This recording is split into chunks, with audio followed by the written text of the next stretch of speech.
కారులో ఈ 4 వస్తువులు ఉంచితే ప్రమాదాల నుంచి మీరు బయటపడవచ్చును. చాలామంది వాస్తు ప్రకారం అనుసరిస్తారు. వాస్తు ప్రకారం నడుచుకోవడం వలన మంచి జరుగుతుంది. అయితే వాస్తు ప్రకారం అనుసరించడం వలన సానుకూల శక్తి ప్రవహించి ప్రతికూల శక్తి మొత్తం పూర్తిగా తొలగిపోతుంది. సంతోషంగా ఉండడానికి కూడా అవుతుంది. కాబట్టి ఈ వాస్తు ప్రకారం ఇంట్లోనే కాదు, కారులో కూడా కొన్ని మార్పులు మీరు కనుక చేసుకున్నట్లయితే ఎంతో మంచి అనేది జరుగుతుంది. సానుకూల శక్తి ఉన్నట్లయితే అది మీకు పోతుంది. ప్రతికూల శక్తి పోతుంది. సానుకూల శక్తి పూర్తిగా కలుగుతుంది. కారులో వీటిని కనుక మీరు పెట్టినట్లయితే మీ కారులో సానుకూల శక్తి ప్రవహిస్తుంది. అలాగే వీటిని ఉంచడం వల్ల ప్రయాణ సమయంలో ఇబ్బందులు కలగకుండా కూడా ఉంటాయి. మంచి పాజిటివ్ ఎనర్జీ ప్రవహిస్తుంది. కాబట్టి సంతోషంగా ఉండొచ్చు. హాయిగా ప్రయాణాన్ని మీరు కొనసాగించవచ్చు. వాస్తు ప్రకారం కారులో ఉంచుకోవాల్సిన వస్తువులు. ఈ వస్తువులను కారులో పెడితే అడ్డంకులు తొలగిపోతాయి. సంతోషం కలుగుతుంది. మరి ఇక ఏ వాటిని పెడితే మంచిదో ఇప్పుడు వీడియోలో వివరంగా తెలుసుకుందాం. ముందుగా వీడియోకి లైక్ కొట్టి మన ఛానల్ని సబ్స్క్రైబ్ చేయకపోతే వెంటనే సబ్స్క్రైబ్ చేసుకొని మీ ఫ్రెండ్స్కి, మీ ఫ్యామిలీ మెంబర్స్కి ఈ వీడియోని షేర్ చేయండి. జై శ్రీరామ్ అని కామెంట్ చేయండి. మొదటిది వినాయకుడి విగ్రహం. వినాయకుడు విఘ్నాలను తొలగిస్తాడు. వినాయకుడి విగ్రహాన్ని కారులో ఉంచడం వల్ల మంచి సానుకూల శక్తి ప్రవహిస్తుంది.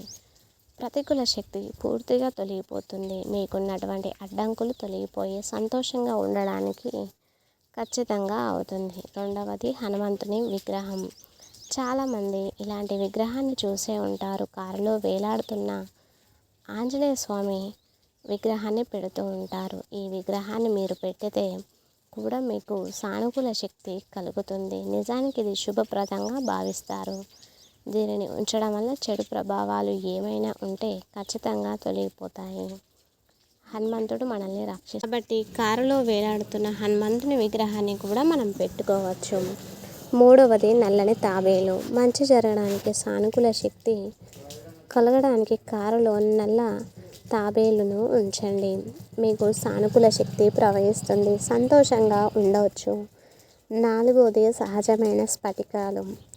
కారులో సహజమైన స్ఫటికాలను పెడితే కూడా ఎంతో శుభప్రదం. వీటిని ఉంచడం వల్ల కారు ఎల్లప్పుడూ వసురక్షితంగా ఉండడమే కాకుండా భూమి మూలకాన్ని బలపరుస్తుంది. కాబట్టి కారులో సహజమైన స్ఫటికాలని కూడా పెట్టండి. కారులో ఉండే సానుకూల శక్తి ప్రవహించి ప్రతికూల శక్తి తొలగిపోతుంది.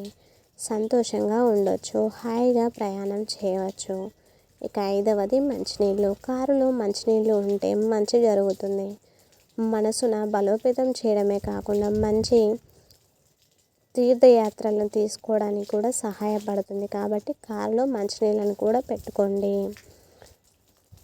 రాక్ సాల్ట్లో కొంచెం బేకింగ్ సోడా కలిపి ఒక కాగితంలో చుట్టి కారు సీట్ కింద పెట్టండి. ప్రతికూలతను తొలగించి సానుకూల శక్తిని పొందడానికి అవుతుంది. మధ్య మధ్యలో దీనిని మారుస్తూ ఉండండి. ఈ వీడియో కనుక నచ్చినట్లయితే ప్లీజ్ లైక్ చేసి మన ఛానల్ని సబ్స్క్రైబ్ చేసుకోండి. జై శ్రీరామ్ అనే చిన్న కామెంట్ చేయండి. ఇంతవరకు ఈ వీడియో చూసిన ప్రతి ఒక్కరికి కూడా ధన్యవాదములు.